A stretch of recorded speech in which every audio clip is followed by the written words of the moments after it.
Hello mga kasari! It's me, Jennifer Mejia, ang tindera ng bayan. Hello mga kasari! Kamusta po kayong lahat?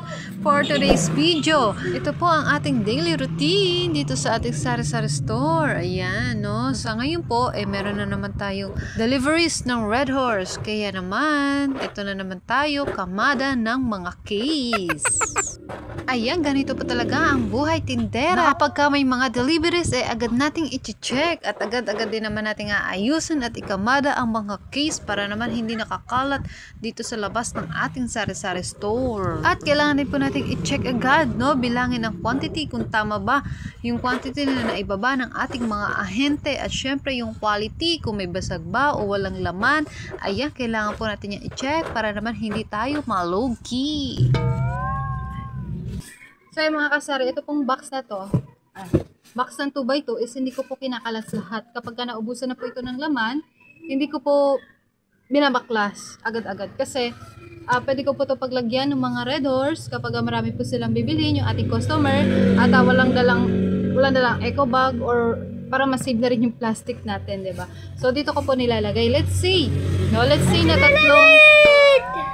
na tatlong jumbo na Red Horse yung kanilang bibilhin at walang lalagyan, no? So ito na lang, dito ko na lang nilalagay lahat, tapos dadagdagan pa nila ng 5 pirasong yellow, diba? So very useful po itong ating empty box, kaya wag po natin basa-basa itatapon at wag din natin basa-basa babaklasin, okay?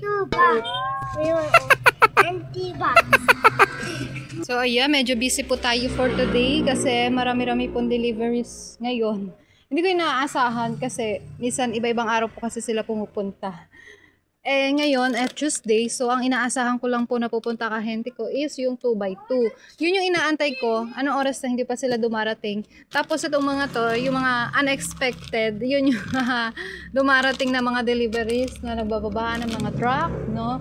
Yung mga ganitong chichirya, tapos yung Red Horse natin, ayun, nandoon, inaayos ko pa. Tapos yung Pepsi, andun din sa labas. So, ayan. Tapos yung Biggie coolers, golden coolers, yung mga juices natin. Ayan, ngayon din po datingan. Diba? Ayan, nilagay na natin dyan.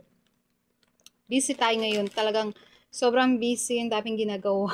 Kaya talaga kapag mayroon tayong sari-sari store. At ito rin naman po yung ating pinakagusto sa lahat, yung maging busy. Diba? So, yun na nga po. Medyo busy po tayo today. At kasi medyo marami tayong deliveries. Tapos, yung ating customer, no, nagsisibilihan. So, talagang busy tayo. At yun naman din po yung pinakagusto natin sa lahat na maging busy tayo dito sa ating sari-sari store. No, mas maganda yun kaysa sa walang ginagawa. Mas nakakainip, 'di ba? Tsaka nakaka-stress pag walang ginagawa. So kapag ganito na busy, so natutuwa tayo, nalilibang tayo at hindi rin natin namamalayan yung oras. Diba? And then kapag marami po tayong deliveries, ibig sabihin nabebenta po yung ating items, no?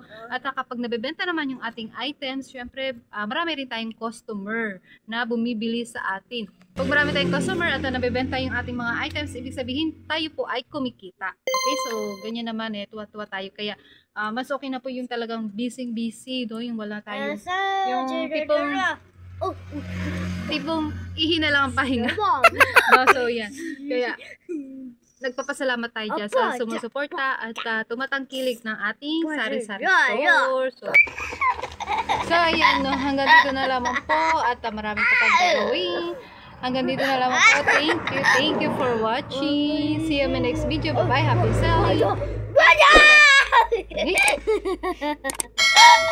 God bless.